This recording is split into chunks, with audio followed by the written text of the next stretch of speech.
The Midnight Call, the truth behind the legend of the phantom phone, is a chilling tale that explores the boundaries between reality and the supernatural.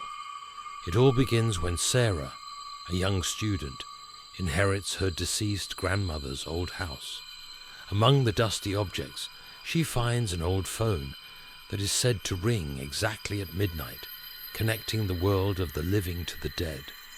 What Sarah initially considers an urban legend soon turns into her worst nightmare, triggering a series of terrifying events that threaten not only her sanity, but also her very existence. The old mansion at 13 Cypress Street had always been the subject of whispers and furtive glances from the locals. Its fogged windows, like cataract-ridden eyes, seemed to watch passers-by with malicious intent. The garden, once lush, was now a tangle of weeds and twisted branches that seemed to reach for the sky in supplication. It was in this setting that Sarah found herself on a grey autumn afternoon, the dry leaves crunching underfoot as she climbed the creaky steps of the porch. The key turned in the lock with a metallic groan, as if the house itself protested her intrusion. The air inside was heavy, laden with the odour of long-forgotten memories and buried secrets. Sarah ran her fingers over the dusty surface of a sideboard, leaving a trail that looked like a scar on the aged wood. Her eyes scanned the faded wallpaper-covered walls, lingering on old portraits whose eyes seemed to follow her. "It's just an old house," she murmured to herself, trying to calm her nerves that were taut like violin strings. It was then that her gaze caught something in the corner of the room. There, on an Art Nouveau table, rested a rotary phone, its black body gleaming unnaturally in the dim light. Sarah approached, feeling an inexplicable chill run down her spine. Her fingers brushed the device, and for a moment she could have sworn she felt a pulse, as if the object was alive. A sudden noise made her turn. The pendulum clock in the opposite corner was moving towards midnight. Sarah's heart quickened. The stories her grandmother used to tell, the ones she always thought were mere tales to scare children, now seemed to take on a new dimension of reality. As the last chime announced the arrival of the fateful hour, the ensuing silence was deafening. Sarah held her breath, her eyes fixed on the black device, and then the phone began to ring. The shrill sound of the phone tore through the silence like sharp claws, making Sarah jump. Her heart pounded against her ribs, threatening to explode at any moment. She stared at the device with a mixture of fascination and dread as it continued to ring relentlessly. "This can't be happening," she whispered to herself, her trembling voice barely escaping her dry throat. The clock showed 12:01 a.m. Who could be calling at this hour? And for a phone that, by all logical laws, should have been disconnected for decades. Sarah took a hesitant step towards the phone, then another. Each ring seemed louder, more insistent. The air around her grew heavy, as if the very atmosphere of the room was charged with an invisible, malevolent presence. With trembling fingers she reached for the receiver. For a moment she hesitated. Every fibre of her being screamed to let the phone ring, to flee the house and never look back. But a morbid curiosity, an uncontrollable desire to know the unknown, pushed her forward. Sarah closed her eyes, took a deep breath, and in one swift motion brought the receiver to her ear. "Hello?" Her voice came out as a hoarse whisper. The silence on the other end of the line was deafening. For a moment Sarah thought she heard only emptiness. Then gradually a sound began to form. It was a low static, a constant hiss that seemed to pulse like a sick heart. And then, behind the static, something else, a whisper so faint that Sarah had to press the receiver hard against her ear to hear. Was it a voice? No voices. Multiple, overlapping like a distorted choir from the depths of an abyss. Sarah. The voices whispered her name, making every hair on her body stand on end. "We've been waiting for you." The blood froze in her veins. How did they know her name? Who were they? Before she could formulate a response, the static grew louder, transforming into a deafening roar that made her jerk the receiver away from her ear. At the same moment, all the lights in the house flickered violently, casting dancing shadows on the walls. Sarah let the receiver drop, leaving it dangling in the air, still connected to the device. Her body trembled uncontrollably, her breathing coming in short, desperate gasps. When she finally gathered the courage to look at the phone again, the clock read 12:03, and the device was silent, as if nothing had happened. But Sarah knew. Something had changed. A door had been opened, and now, in the oppressive silence of the house, she could feel invisible eyes watching her from the shadows, waiting for the next move in this macabre game that had just begun. The days following the ghostly call were a blur of sleepless nights and hectic days for Sarah. The morbid curiosity that had led her to answer the phone now consumed her, driving her to uncover the dark secrets the house held. With deep circles under her eyes and a strong cup of coffee always in hand, Sarah delved into the dusty archives of the local library. Hours turned into days as she pored over old newspapers, municipal records, and even obituaries in search of any mention of the house at 13 Cypress Street. It was on a rainy afternoon when the sky seemed to weep over the city that Sarah found the first clue. A yellowed newspaper clipping dated 1952 reported the mysterious disappearance of a young woman named Eleanor Blackwood. The detail that made Sarah's blood run cold. The last place Eleanor was seen alive was the house that now belonged to Sarah. As she dug deeper, a disturbing pattern began to emerge. Every decade, at least one person disappeared or died under mysterious circumstances, all connected in some way to that house. The stories varied, from inexplicable accidents to questionable suicides, but one element remained constant. In each case, witnesses mentioned hearing a phone ring at midnight days before the tragedy. Sarah felt the weight of these discoveries like an anchor in her chest. Each new piece of information seemed to confirm her worst fears, transforming what she hoped was merely an urban legend to a terrifying reality. One night, while organizing her notes in the kitchen, Sarah heard a creak from upstairs. Her entire body froze. Slowly she looked up at the ceiling, as if she could see through it.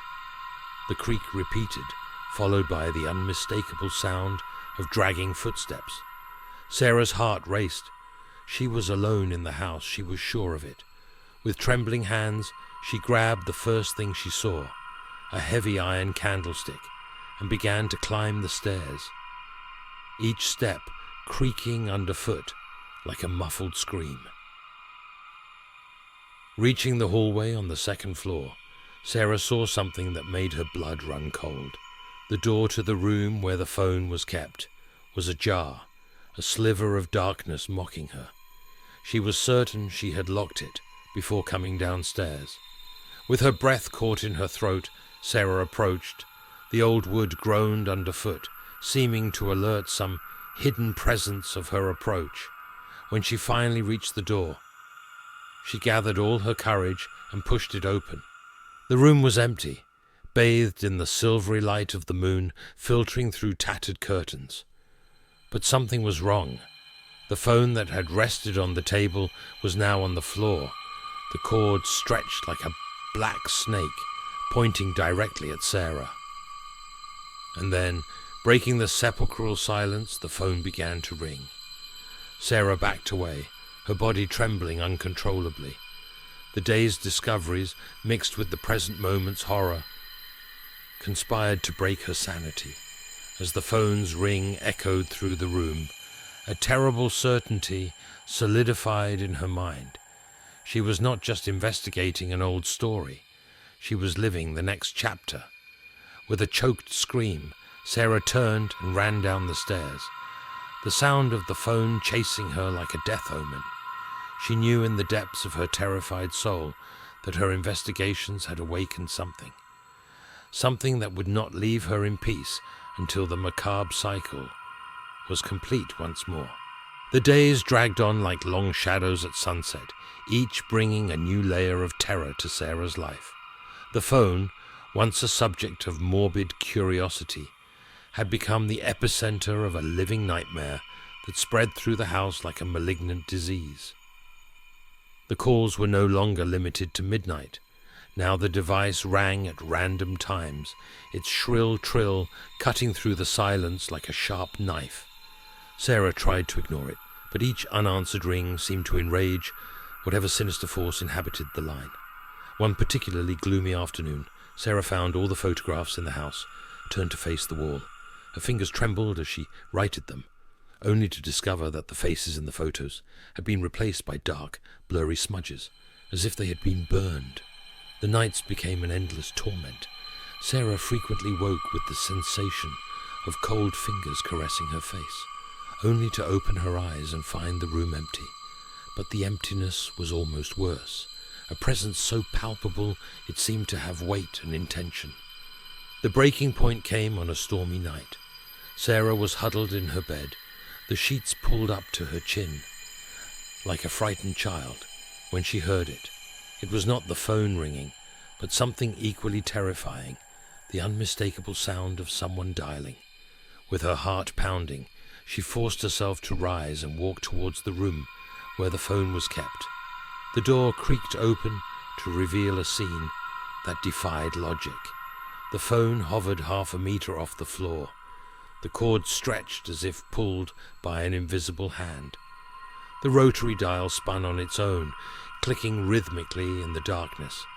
And then, in a moment of pure horror, Sarah saw a translucent figure materialize beside the device.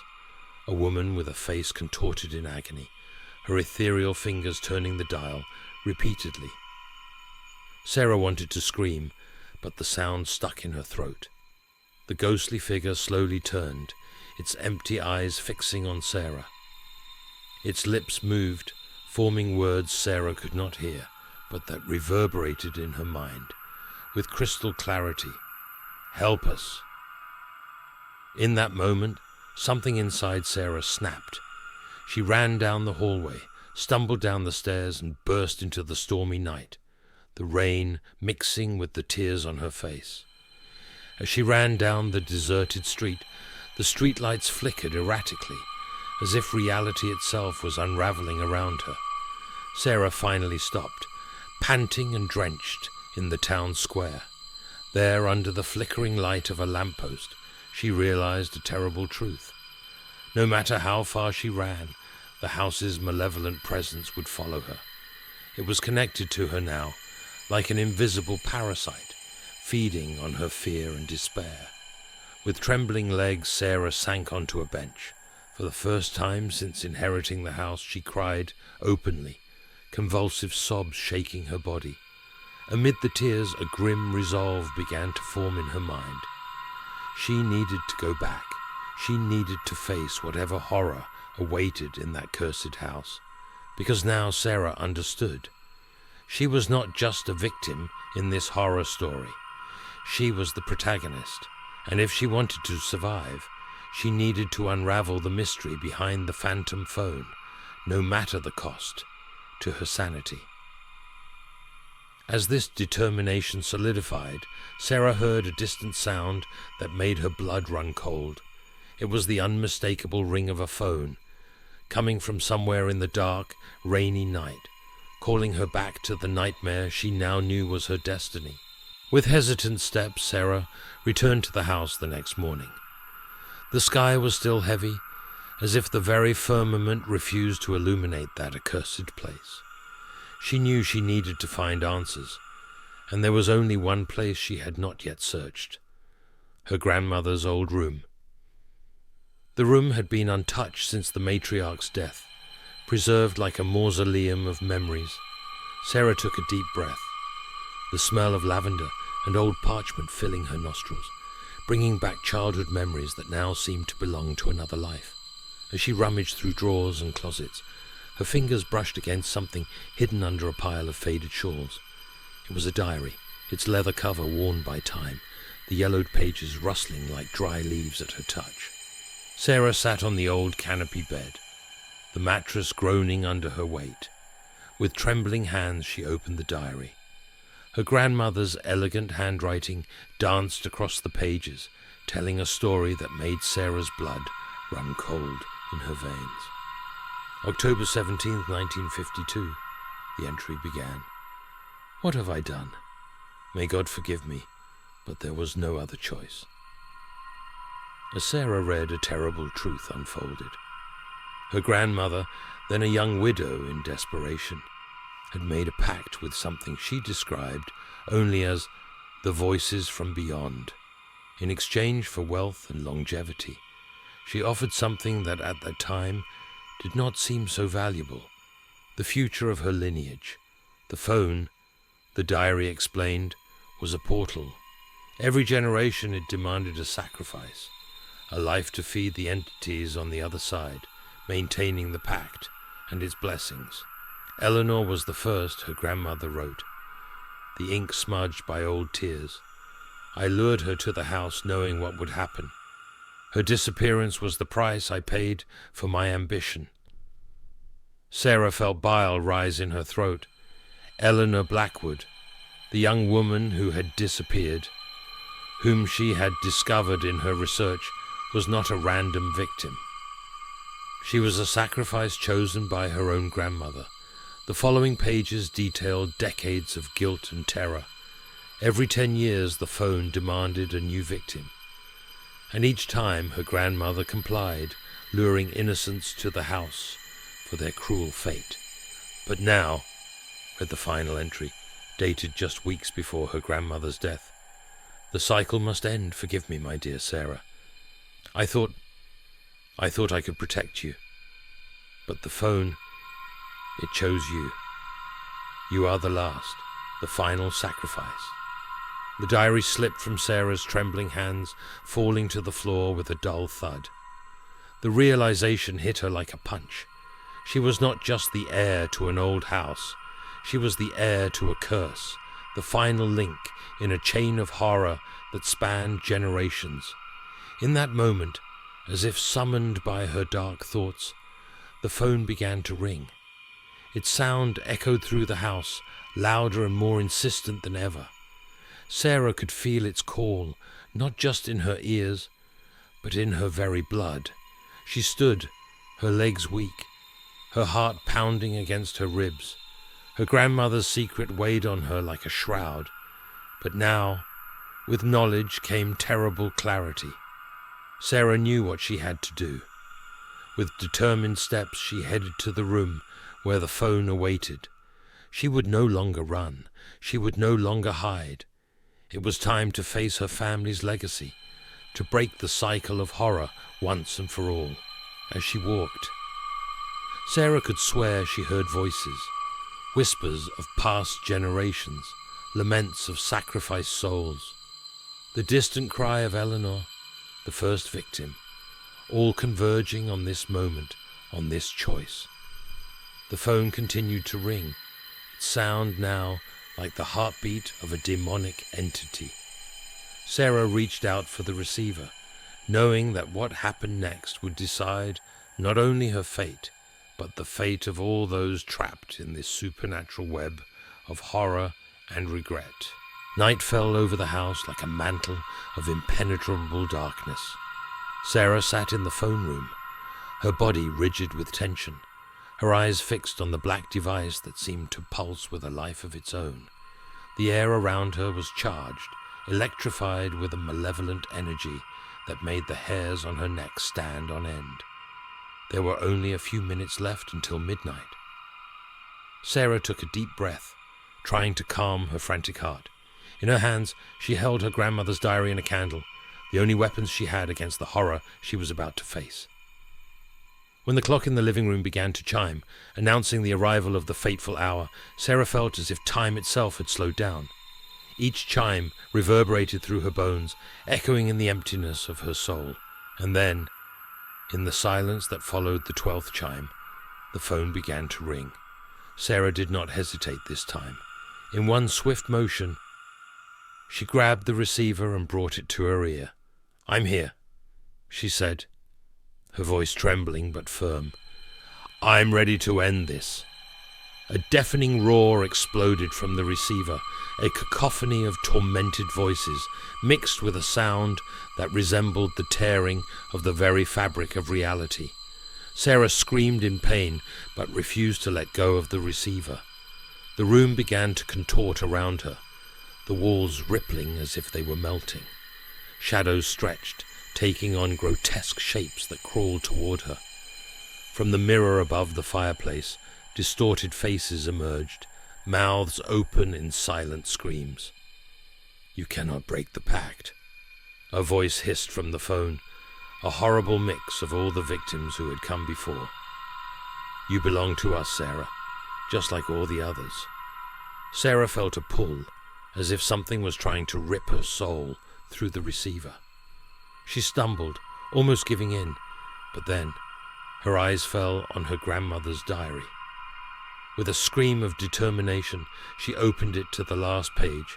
"No!" Sarah screamed back. "I am not yours to take.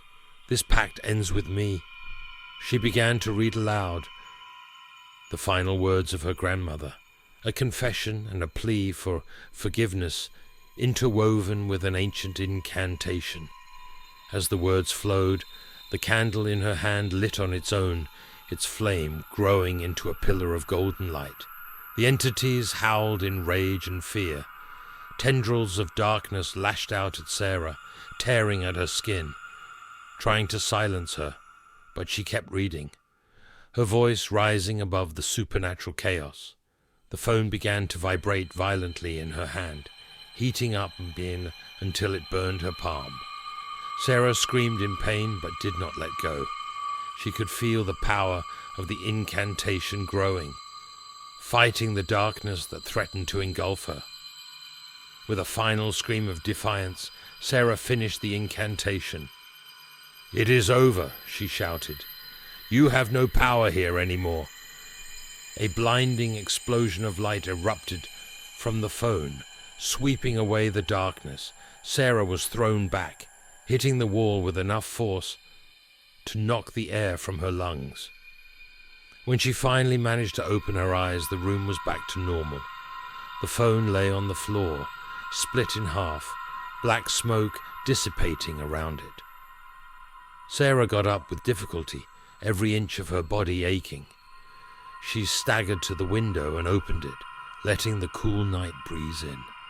For the first time in weeks, the air felt clean, free of the supernatural oppression that had suffocated her. As she gazed at the night sky dotted with stars, Sarah felt a weight lift from her shoulders. The nightmare was over. The pact was broken.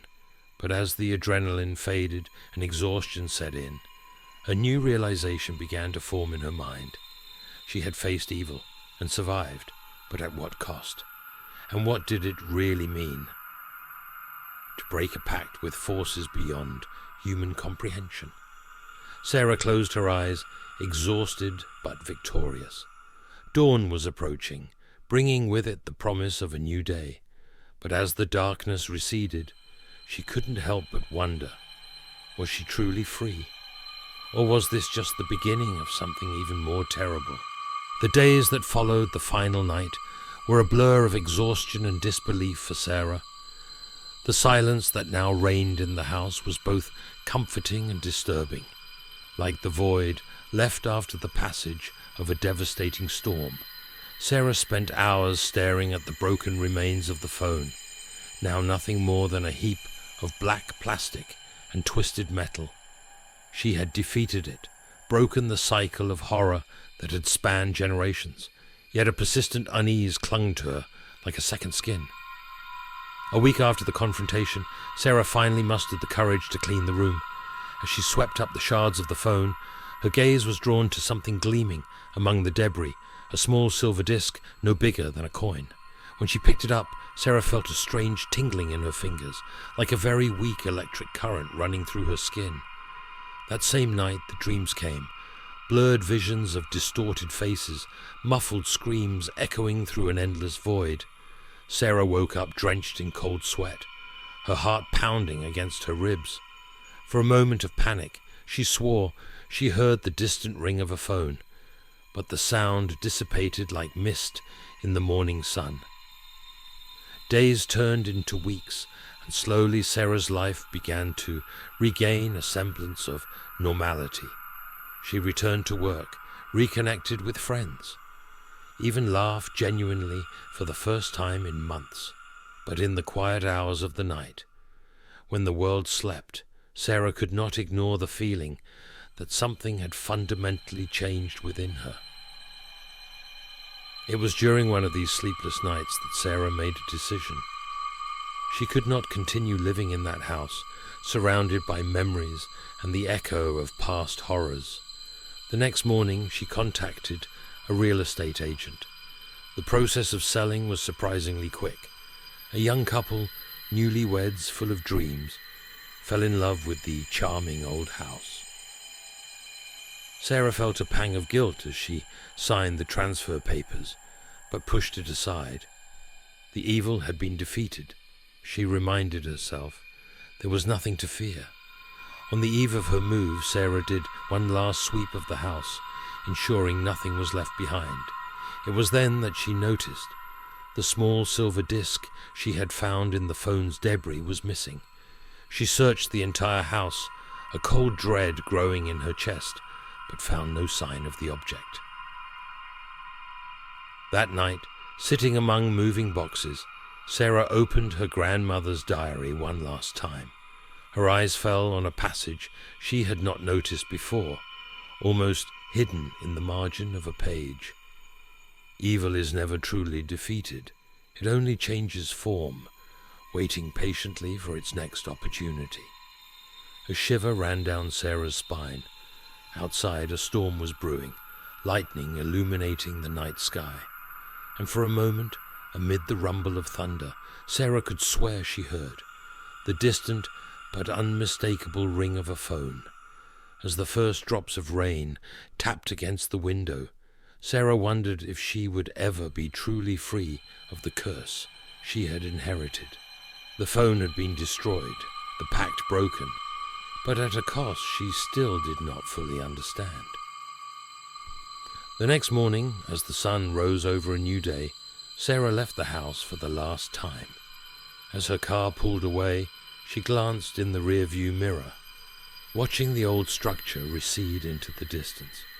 For a moment she thought she saw a figure in the attic window, a pale, familiar silhouette watching her leave. Sarah blinked, and the image was gone. Shaking her head, she forced herself to look forward, toward the future. The nightmare was over, she repeated to herself. It was time to move on.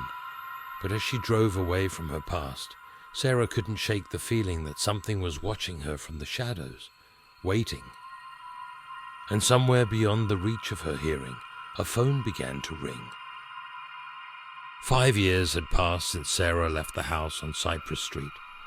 Time, as always, moved inexorably forward, softening the edges of the most painful memories and allowing Sarah to rebuild her life far from the shadows of the past. Now, at 32, Sarah had settled in a coastal city, hundreds of miles from her old home. Her beachfront apartment was the opposite of that gloomy mansion. Spacious, airy, bathed in sunlight pouring through large windows. The walls, painted in soft shades of blue and green, held no secrets or echoes of voices from beyond. Sarah had found a delicate balance in her new life. By day she worked as a psychologist, helping others face their own demons. At night she wrote horror stories that had become surprisingly popular, though her readers never knew how close to reality some of them came.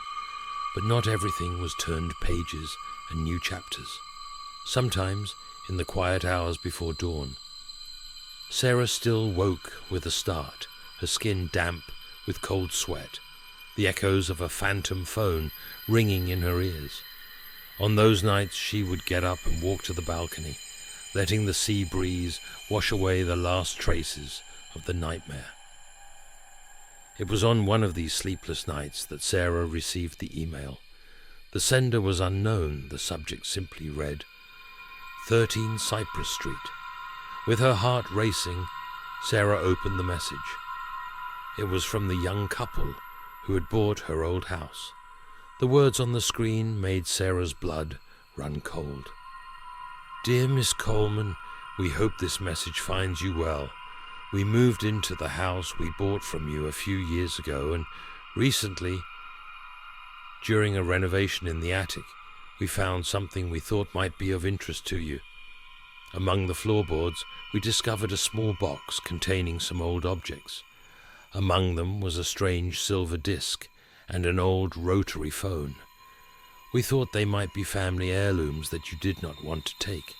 The most curious thing is that since we found these objects, we have experienced some inexplicable events in the house.